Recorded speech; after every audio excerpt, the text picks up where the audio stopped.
Paix et reconstruction, les Maliens de France se mobilisent avec l'organisation hier soir à Aubervilliers d'un grand show musical. Le professeur Dioncounda Traoré était au rang des premiers spectateurs.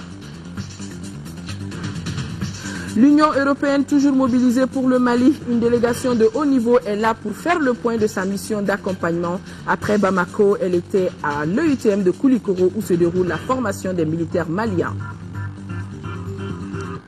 Un dossier dans ce journal, fini la guerre, fini les camps de réfugiés pour certains et les talents se dévoilent avec le retour du groupe Tadal Leb de Kidal, un groupe musical qui appelle les Maliens au dialogue. Nous sommes dimanche 19 mai, mesdames et messieurs, bonsoir et bienvenue dans ce journal. Les Maliens de France mobilisés pour la paix et la reconstruction nationale, c'était hier soir à la faveur d'un grand concert tenu à Aubervilliers en France. Une initiative de la Fédération des associations de Maliens vivant en France avec comme partenaire Orange Mali. Le président de la République par intérim était au rang des premiers spectateurs. Tout heureux de l'initiative, le professeur Dioncounda Traoré a profité de l'occasion pour saluer l'accompagnement des Maliens de la diaspora dans la résolution de la crise. Nos envoyés spéciaux à Paris, Yaya Konaté et Brahima Koulibaly, ont suivi et apprécié eux aussi le spectacle.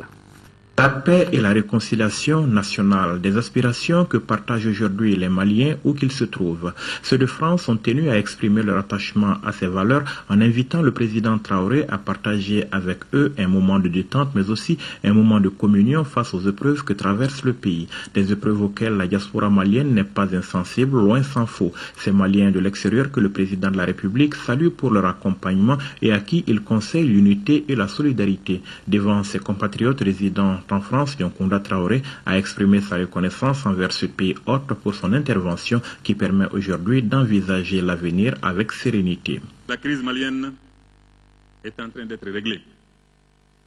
Bien sûr, ce serait vous mentir que de vous dire que tout est rentré dans l'ordre, comme avant, car il y a encore beaucoup de défis à relever. Mais le bout du tunnel, c'est ma conviction, et je le dis souvent, nous l'apercevons. Il y avait le Mali d'avant le 11 janvier 2013, où l'espoir nous fuyait. Il y a le Mali maintenant, le Mali d'après le 11 janvier 2013, où l'espoir est revenu. En tant que président venu justement à cause de cette crise, je ferai tout ce qui est possible. Le gouvernement fera tout ce qui est possible pour doter ces pays, et ce le plus rapidement possible, d'un président que vous aurez élu pour mener les réformes profondes dont le pays a besoin pour être plus solide et pour que plus jamais ce qui est arrivé n'arrive plus.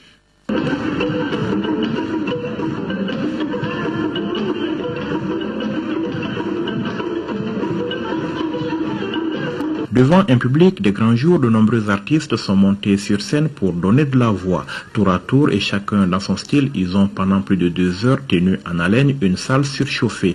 Ils ont chanté la paix, prêché l'entente et prôné la réconciliation des cœurs et des esprits pour un Mali uni et fort.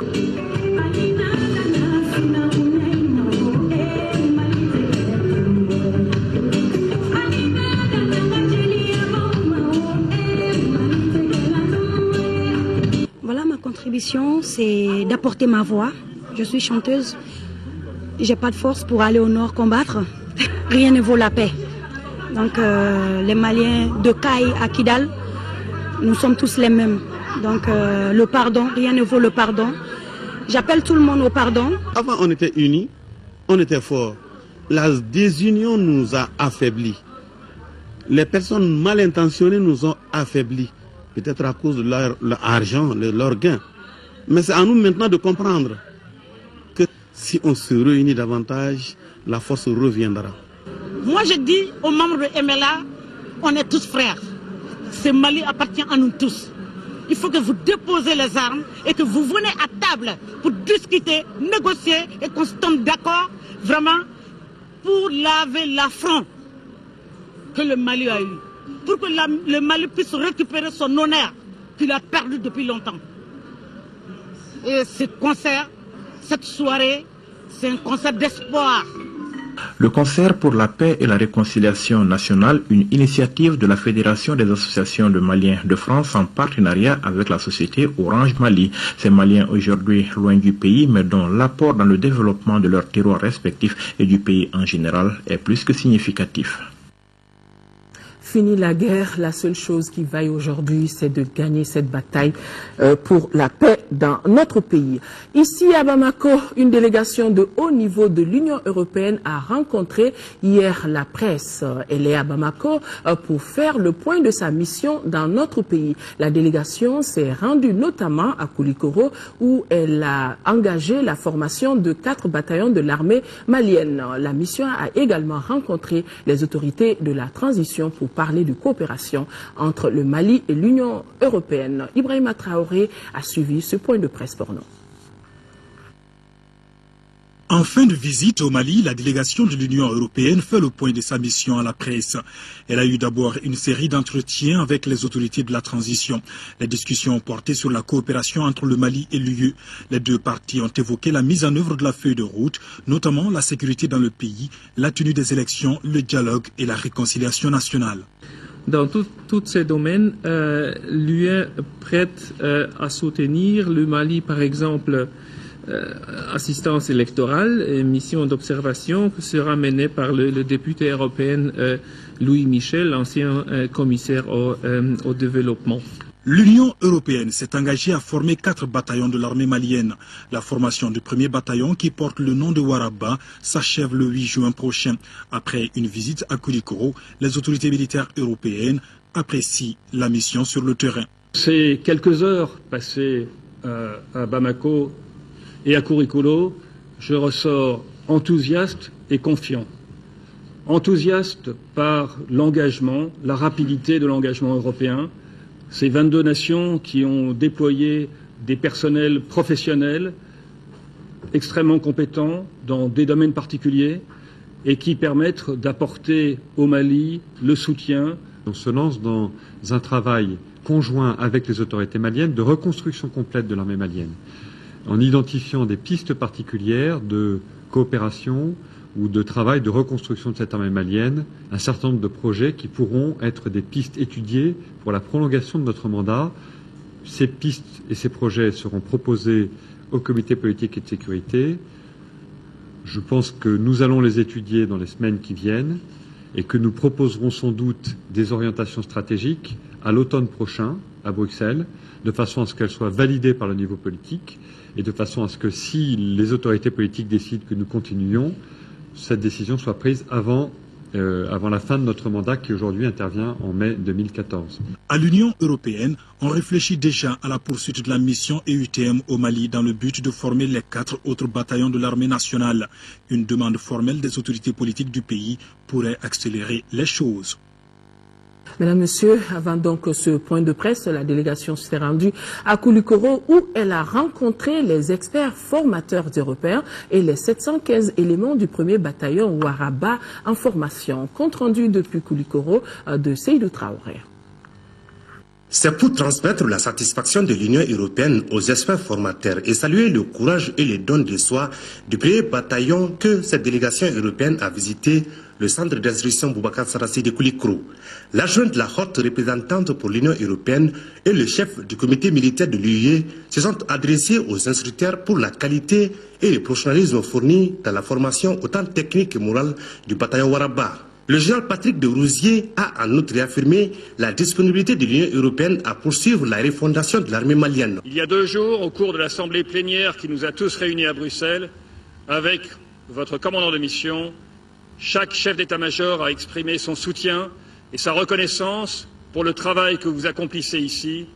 C'est donc en leur nom que je suis heureux de m'adresser à vous aujourd'hui. Vous pouvez être fiers du travail accompli, car c'est grâce à votre dévouement, mais aussi à votre réel engagement, qu'un mois seulement après en avoir reçu l'ordre, vous avez permis la réalisation de cet entraînement. Les entretiens entre la délégation européenne et les chefs de file de la formation ont permis aux visiteurs de mesurer le travail abattu par les instructeurs européens et les nouvelles capacités de ce bataillon Waraba à faire face à n'importe quel ennemi du pays. Moi, je suis venu pour m'informer, donc pour aussi parler avec le commandant d'opération, parce que c'est une nouvelle mission qui a commencé en avril en fait.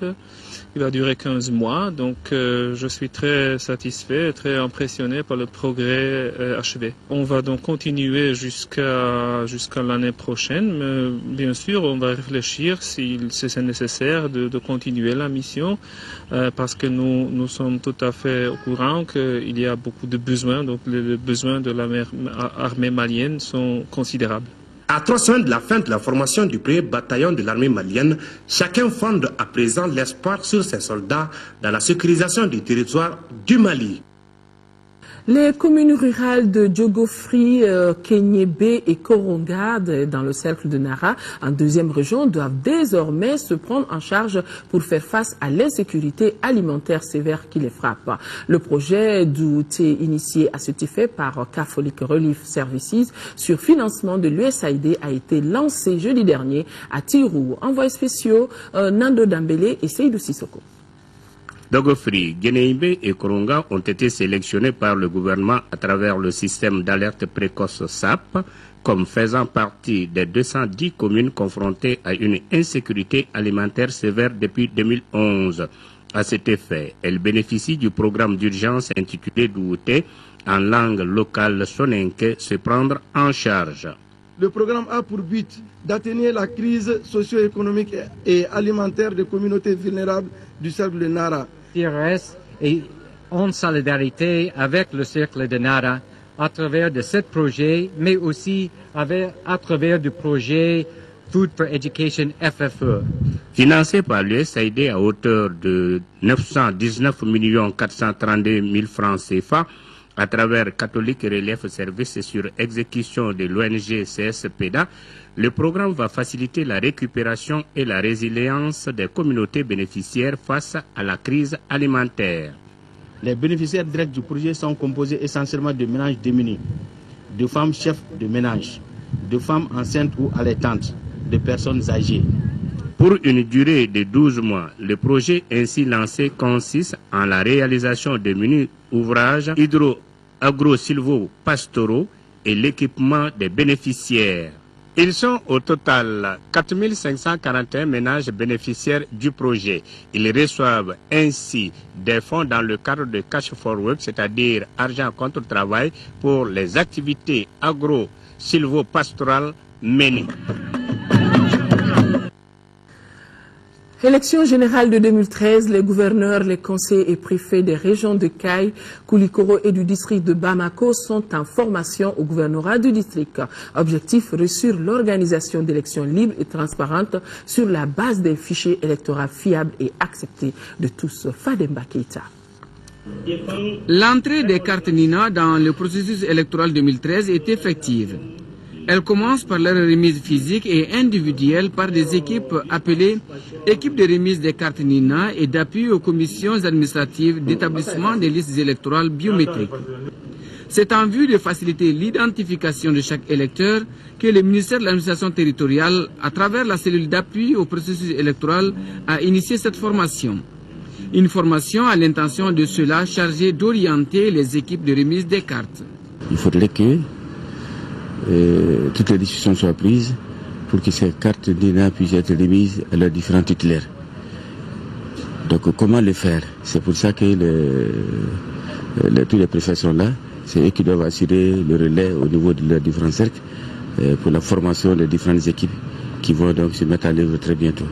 Le guide va permettre aux équipes de travailler, qui va permettre aux préfets ou sous-préfets, représentants de l'État au niveau des régions, à l'étranger, de suivre et de faire réussir l'opération de remise des cartes Nina.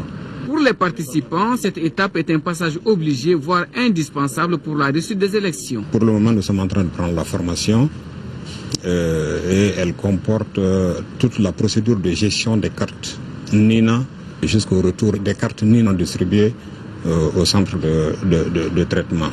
En tout cas, il est difficile, selon les spécialistes, de prétendre à un taux élevé de participation aux élections sans mesure électronique, tel le fichier biométrique.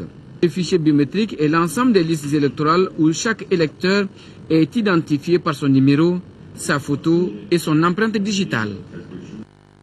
La même session de mise à niveau est organisée en 4e région à l'intention des préfets des régions de Sikasso et de Ségou. Ségou, la correspondance de Brahima Koné. Les préfets, les conseillers aux affaires administratives et juridiques des gouverneurs des régions de Sikasso et de Ségou en conclave pour un but administratif bien précis. L'événement s'appelle session de mise à niveau des acteurs principaux sur les innovations en matière électorale. Les innovations, c'est la biométrie et ça a été décidé par la classe politique et le gouvernement en la matière. Elle repose sur la carte d'identification nationale et sur l'empreinte digitale et la photo de l'électeur. Au menu de cette session, les procédures de remise des cartes NINA et les travaux des commissions administratives d'établissement des listes électorales. La présente rencontre se tient à un moment où il est aisé de constater l'esprit combien préoccupant de chacun de nous face à la non-maîtrise du déroulement des préparatifs des élections par les acteurs à la base que nous sommes, et cela à quelques mois seulement du scrutin. Le guide pour l'établissement des listes électorales biométriques, celui de remise de la carte NINA, les tableaux de transfert et de validation des listes électorales sont les documents que les participants devront mieux maîtriser. La vie de partis politiques à présent dans ce journal. Le Bureau national de l'Union des femmes du Rassemblement pour le Mali, RPM, vient d'organiser son 3e congrès ordinaire. À l'issue des travaux, le nouveau bureau, avec une nouvelle présidente composée de 81 membres, a été présenté aux congressistes, et cela, c'était sous la présence du président Ibrahim Boubacar Keïta, président du RPM. Garibou Perrault. Aïssata Touré est désormais la présidente du Bureau national de l'Union des femmes du Rassemblement pour le Mali. Elle a été élue à la tête de ce bureau pour un mandat de 3 ans. C'était au cours du 3e congrès ordinaire du Bureau national de l'Union des femmes du RPM. Un congrès placé sous le signe de l'unité, de la paix et de la réconciliation nationale d'une part, et d'autre part sous le signe des élections. Cela signifie que le rôle de l'ensemble des femmes du parti est déterminant en cette période. Je voudrais vous féliciter des efforts consentis pour un dépassement de soi afin que le congrès des femmes RPM atteigne ses objectifs. On est juste en escale. Nous devons continuer notre route. Il reste juste l'étape de Koulouba. En dépit de toutes les adversités accentuées par la crise, le RPM, selon ses adhérentes, se maintient comme une réelle force politique nationale, et cela grâce à la détermination des militantes. Les femmes du RPM représentent un grand espoir pour les femmes du Mali, pour les femmes d'Afrique, par leur engagement constant. Je voudrais vous assurer ici de l'engagement sans faille et de la détermination inégalable des jeunes du RPM à arracher cette victoire du président Ibeka. Celui qu'on attendait est arrivé puisque le congrès constitue pour lui, en tant que premier responsable, les moments les plus importants dans la vie d'un parti. Je voudrais féliciter les femmes du RPM, toujours ardentes sur la barrière, Amazon déterminée, Amazon la conviction fortement ancrée.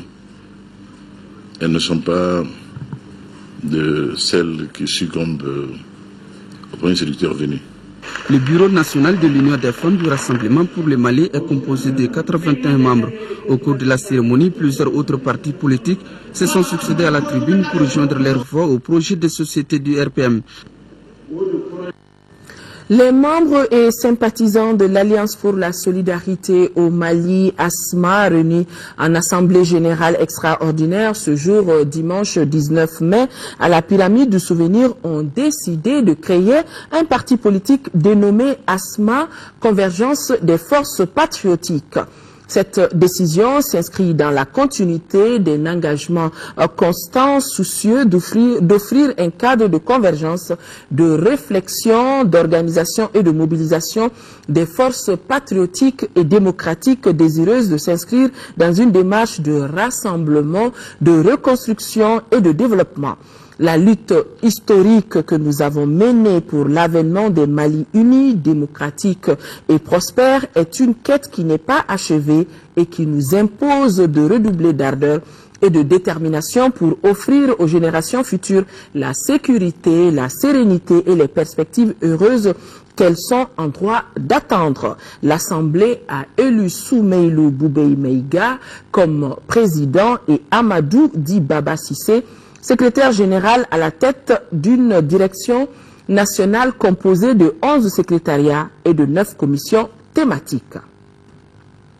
Le Parti pour l'action civique et patriotique a animé ce matin une conférence de presse à son siège. Au menu de cette rencontre, la récente conférence des donateurs de Bruxelles pour soutenir notre pays, les élections, la sécurité, la santé, des points qui touchent au développement du pays. Compte rendu, Youssouf Diakité. À l'entame de ses propos, le président du PACP s'est tout d'abord apaisanti sur les questions fondamentales qui intéressent aujourd'hui la vie du pays. Là, il faut citer la situation économique déplorable, la situation sociopolitique et sécuritaire, particulièrement dans les régions du nord du Mali. Nous avons voulu aussi remercier les donateurs, surtout la France de s'être tenue debout avec le Mali, debout pour la paix, debout pour la sécurité et debout pour le développement du Mali. On ne saurait développer ce pays tant que nous n'avons pas mis les jalons d'une paix durable, les jalons d'une sécurité sur toute l'étendue du territoire national. Les questions liées à l'organisation des élections ont été largement évoquées avec les journalistes. La position du PACP, c'est que Kidal sera libéré. Nous croyons que la mission confiée au gouvernement de transition sera réussi. Et au président du parti d'expliquer aux journalistes que le PACP servira toujours les Maliens. Souleymane Satigui Sidibé succède à lui-même à la tête du mouvement national des jeunes patriotes du Mali. Il dirige un bureau de 25 membres. Ce sont les principales décisions du premier congrès ordinaire du mouvement. Pendant 3 jours, le bureau va s'atteler à favoriser la réconciliation nationale en accompagnant la structure commise à cet effet. Mamourou Sidibé, compte rendu. C'est avec l'hymne national du Mali que les congressistes du mouvement national des jeunes patriotes ont clôturé les travaux de leur premier congrès. À l'issue des travaux, Souleymane Satigui Sidibé est reconduit à la tête d'un bureau de 25 membres pour un mandat de 3 ans. Selon le président, il urge pour le bureau de s'investir pour une forte participation aux élections présidentielles et pour l'entente entre les communautés. Donc nous, en tant que patriotes, nous nous sommes dit, notre premier rôle, c'est d'abord participer en tant qu'organisation de la société civile auprès du gouvernement et des partenaires techniques et financiers à la reconstruction, au retour définitif des déplacés et réfugiés dans leurs localités respectives, leur installation socio-professionnelle et aussi accompagner le processus électoral en sensibilisant les jeunes et les femmes à participer massivement aux élections. Le Congrès a recommandé qu'il faut que Kidal, la région de Kidal participe aux élections. Prôner la continuité du dialogue. Le Congrès a décidé que le mouvement accompagne dans ce cadre-là la commission réconciliation et dialogue. Les participants à ce premier congrès ordinaire du mouvement ont examiné et fait des recommandations par rapport à la sécurité, l'emploi des jeunes, la décentralisation et le genre, pour ne citer que ceux-là. 5e comité central du parti Solidarité africaine pour la démocratie et l'indépendance, SADI. Les travaux se déroulent dans la capitale du Kénédougou, Sikasso, je voudrais dire, à objectif échanger avec les militants sur les grandes préoccupations du moment et définir les grandes orientations pour le parti. Compte rendu de Sekou Konaté. Pour ce 5e comité central du parti SADI, les délégués sont venus de toutes les régions et du district de Bamako. Militantes, militants de Sikasso, notabilités de la ville et invités des partis amis étaient au rendez-vous dans la salle Lamessa Bengali. Et le choix de Sikasso pour ce 5e comité central n'est pas le fait du hasard. Sikasso a été le bastion de la résistance du Mali à la pénétration coloniale par la célèbre phrase de Babemba qui a consisté à dire plutôt la mort que la honte.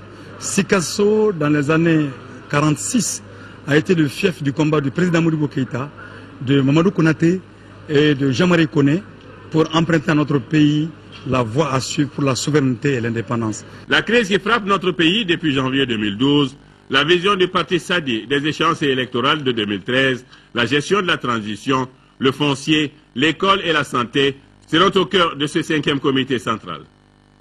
Et sur ces grandes préoccupations, le SADI a son idée. Nous avons besoin que les Maliens se mettent debout. La souveraineté et l'indépendance n'ont pas de prix.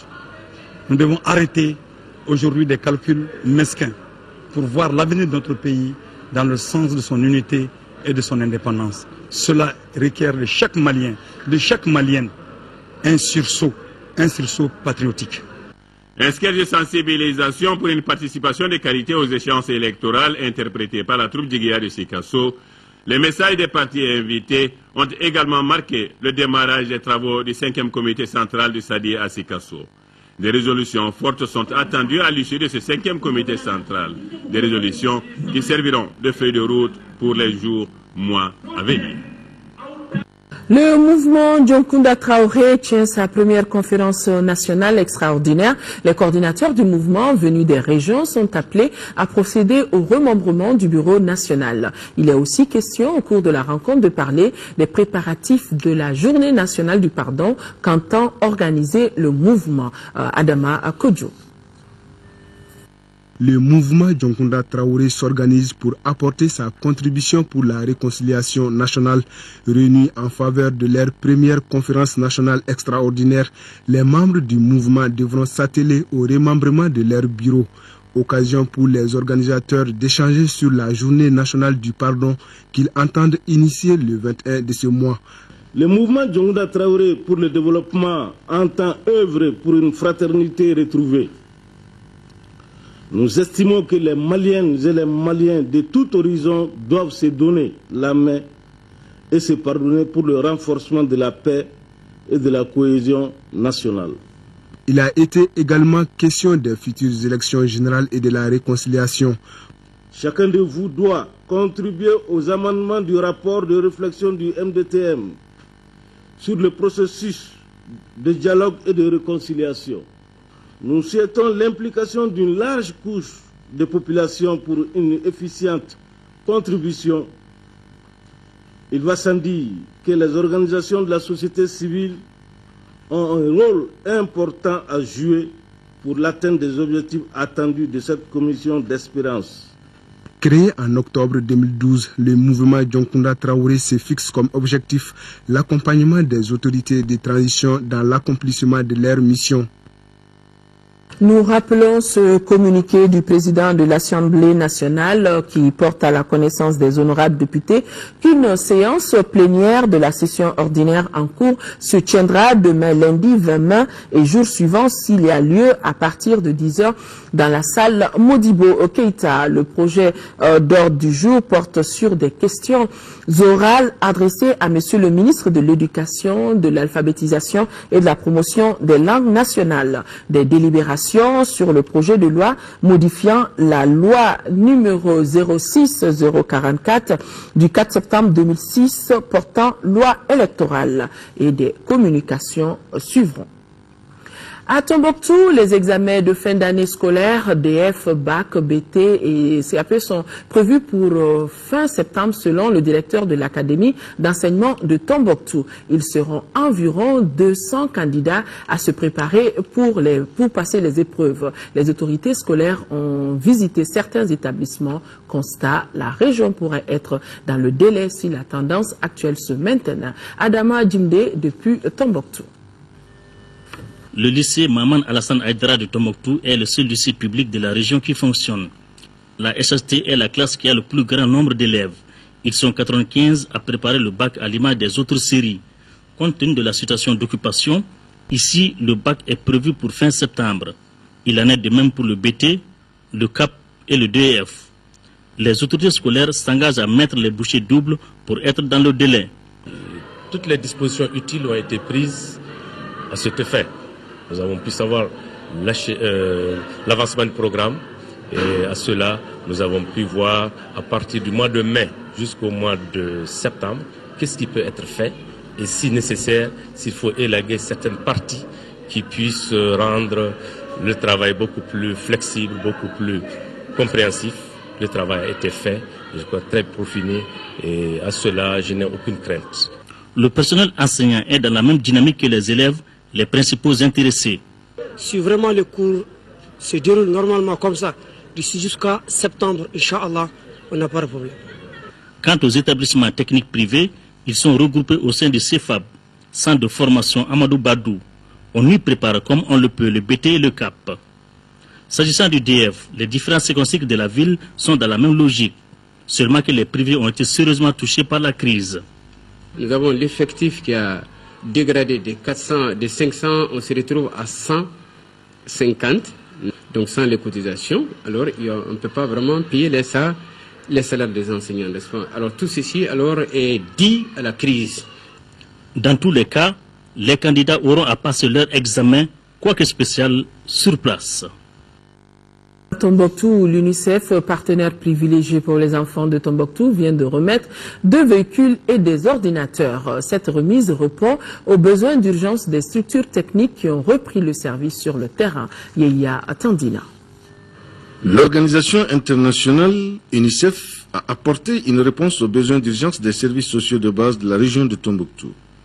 Des kits informatiques destinés à la direction régionale de la santé, de l'assainissement, de la promotion de la femme, aussi bien que l'académie qui a bénéficié d'un véhicule 4x4 Land Cruiser. Geste hautement salué par les bénéficiaires. Nous reconnaissons cela à notre partenaire, l'UNICEF, qui depuis les premières heures de la libération ont occupé le terrain, ont accompagné les écoles, ont accompagné les enseignants et ont accompagné la population par rapport à tout ce que nous avons besoin. Auparavant, une convention avait été signée entre le donateur et le bénéficiaire. L'illustration est faite au niveau du terrain parce que toutes les écoles aujourd'hui sont en train d'ouvrir les portes. Voilà des actes qu'il faut encourager. Les enseignants ont pris le courage, ils sont revenus, ils se sont rendus compte qu'il faut occuper le terrain pour rassurer la quiétude des populations. Donc il faut les accompagner. Et ils ne seront pas seuls, hein, ce n'est qu'un tout premier geste. Tous les services techniques, tous les partenaires a priori de l'UNICEF et même de tous les acteurs humanitaires qui sont sur le terrain seront assistés dans ce cadre. Le partenaire UNICEF a aussi rassuré que les jours à venir, d'autres structures seront équipées. Autre élan de partenariat, cette fois-ci, c'est entre le village de Tabou dans la commune de Sibi et Ramonville en France. Ce partenariat profite très bien aux populations de Tabou. Le partenaire français a rallongé la liste de ses réalisations dans ce village avec la construction d'une adduction d'eau potable. L'ouvrage a une capacité de 15 mètres cubes et dessert une dizaine de bornes fontaines, nous dit Mohamed Jara.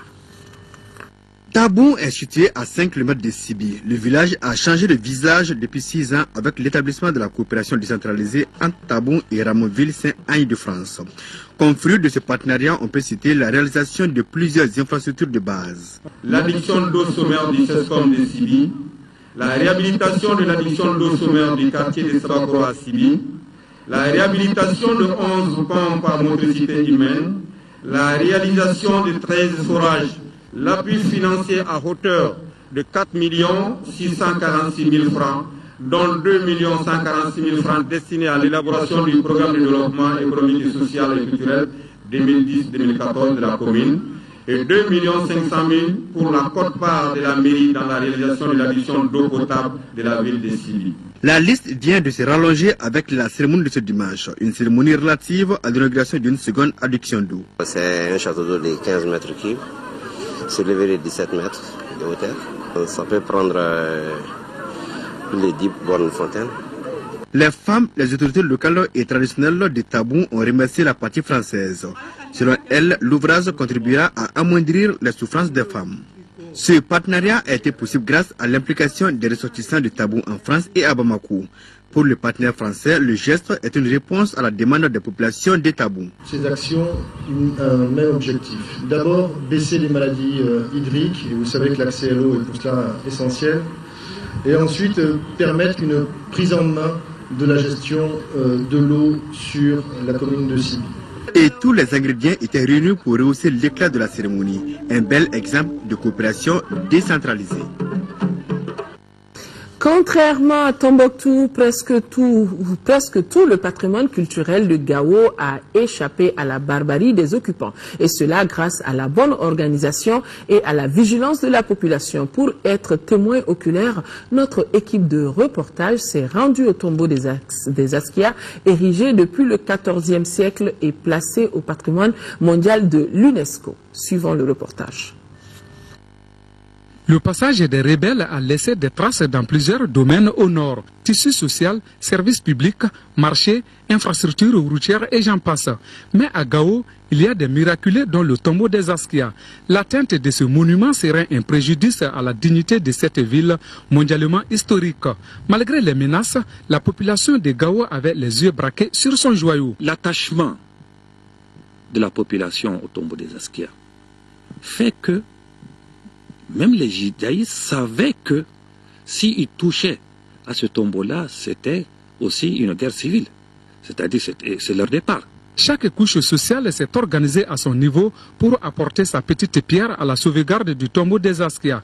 Ce monument érigé en 1495 par Askia Mohamed est l'identité culturelle du peuple songoï. Il est à la fois un trait d'union et un creuset de solidarité des hommes et des femmes de la cité des Askia. Ils ont émis l'idée. Je crois que c'était pour savoir si réellement les jeunes ou bien la population allait s'opposer à ça. Donc nous aussi, l'information forte qu'on a eu à donner, c'est que si jamais quelqu'un se hasarde à toucher au tombeau des Askia, s'il doit passer sur le dernier corps d'un seul soleil, il va le faire, sinon ils vont nous voir. Et ils n'ont qu'à se mettre en tête aussi, les jours ils vont l'essayer, c'est-à-dire qu'il n'y aura plus ce qu'on appelle de population civile, ou bien il n'y aura plus quelqu'un à Gao comme sédentaire qu'ils vont trouver sur place. Parce qu'ils vont passer sur le corps de tous ceux-ci pour pouvoir casser le tombeau. Nous avons demandé une très grande bénédiction au bon Dieu pour qu'il puisse épargner non seulement le quartier et en même temps la mosquée. Nous avons aussi eu le soutien de Gorongobé, à qui Astia avait remis, c'est-à-dire la mosquée. Non seulement les fils qui sont restés et les petits-fils sont venus chaque jour, ils viennent ici à côté de la mosquée, ils font des prières de plus pour que ces gens-là ne puissent pas voir ça. Classé patrimoine de l'UNESCO en 2004, le tombeau des Askia devient un patrimoine mondial. Pour le préserver de la barbarie des envahisseurs, l'intelligentsia songoï a enlevé les plaques portant le logo de l'UNESCO. Nous avons enlevé aussi la plaque portant les marabouts, les imams qui se sont succédés, et là on les a mis en lieu sûr pour ne pas être victimes de l'ardoise. La réussite des stratégies mises en place a été possible grâce aux radios privées des Gao. Les radios étaient dans l'obligation alors de demander aux populations, de demander à la jeunesse alors de sortir. Et de sortir d'une manière très intelligente pour veiller à ces patrimoines-là.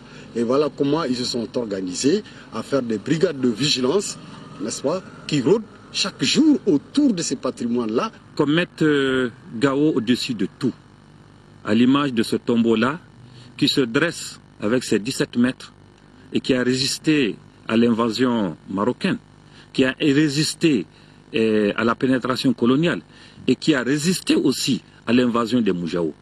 Que nous, jeunes de Gao, que nous, vieux de Gao, que nous, femmes de Gao, qu'on se mette tous ensemble, que se donne la main, qu'on ait un seul objectif, c'est le développement, la prospérité de la ville de Gao. Autre patrimoine culturel sauvé, le musée du Sahel. C'est là que sont exposées de nombreuses œuvres d'art. Malgré notre insistance, les responsables n'ont pas voulu nous ouvrir les portes. Mais le gardien, seules les personnes sur les lieux, nous affirme qu'il a fallu enlever la plaque du service pour tromper la vigilance des rebelles. Une fausse note tout de même sur le plan culturel, celle de l'enlèvement des instruments de l'orchestre songoï par les éléments du MNLA. Drissa Koné, c'était donc un reportage signé de Drissa Koné depuis Gao. Je vous le disais dans le titre, un dossier dans ce journal, fini la guerre, fini les camps de réfugiés. Les membres du groupe Tadaleb de Kidal se préparent pour retrouver la scène musicale. Ils sont à Bamako et préparent ainsi leur première tournée européenne. Notre reporter Cheikh Oumar Sangaré les a croisés sur scène et nous propose un dossier sur cette formation qui appelle les Maliens au dialogue, rien qu'au dialogue. Suivons donc ce dossier.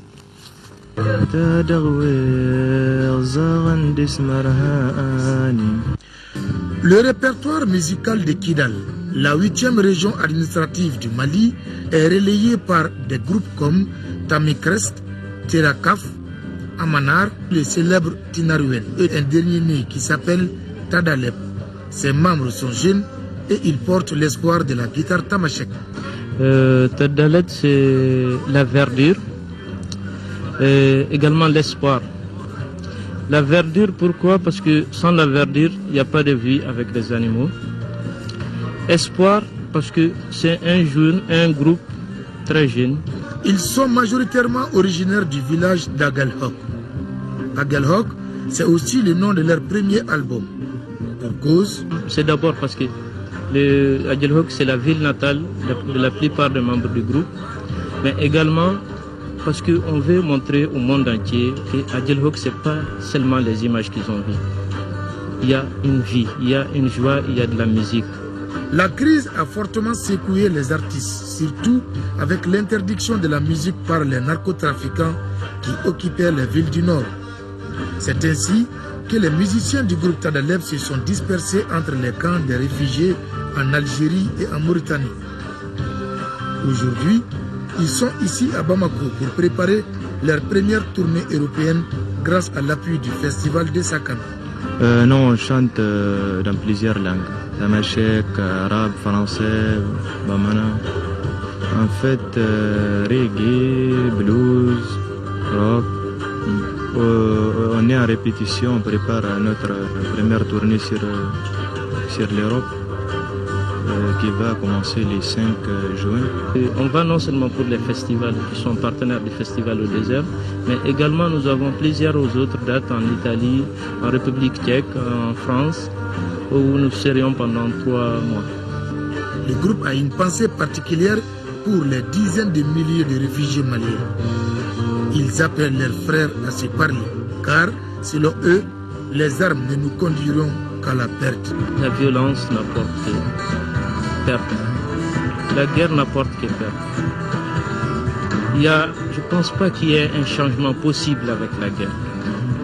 Ou je ne pense pas que les gens peuvent atteindre des objectifs avec la guerre. Que ce soit du nord ou du sud, oui, nous avons tous des problèmes. Asseyons-nous pour les régler, asseyons-nous pour les étudier et enfin trouver les solutions.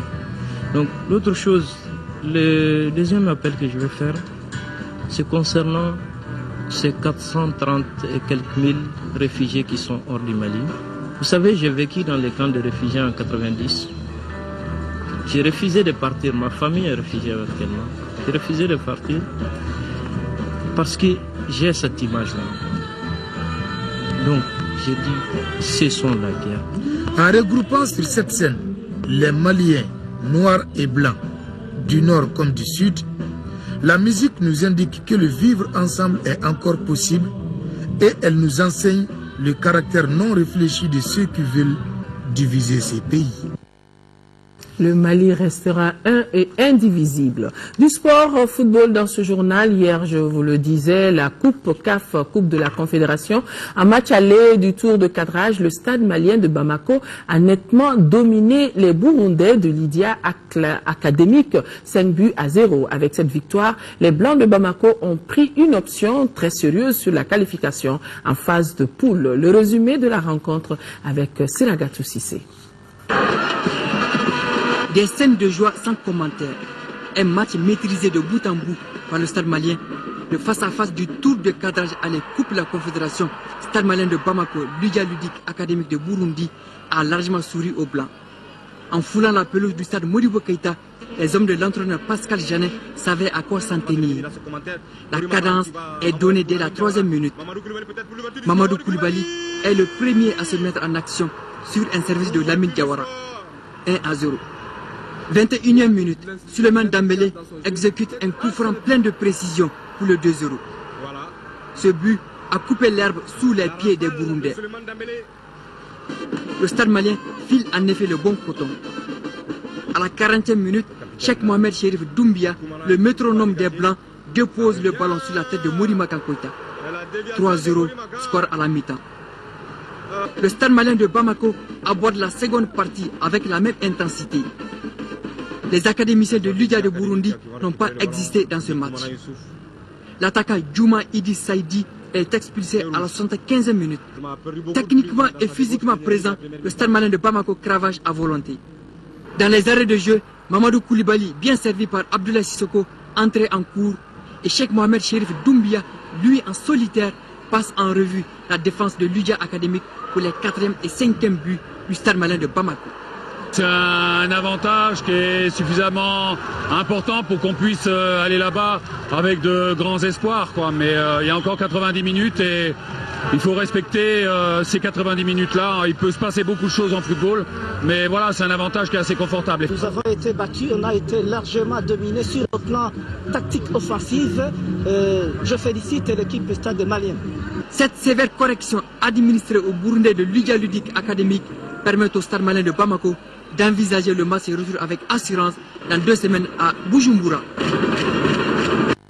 Déjà avec ce festival de buts.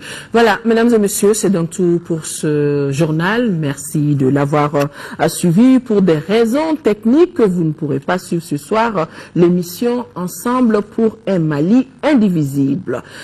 L'information reprendra ses droits demain, 10h, 13h. Ça sera une présentation de Amara Mali Diallo et 20h, Ndeye Sissoko prendra le relais. Merci d'avoir été des nôtres et d'ici là, l'information continue sur notre site internet www.ortm.ml. La semaine commence demain. Reste à vous souhaiter une excellente semaine de travail. Au revoir.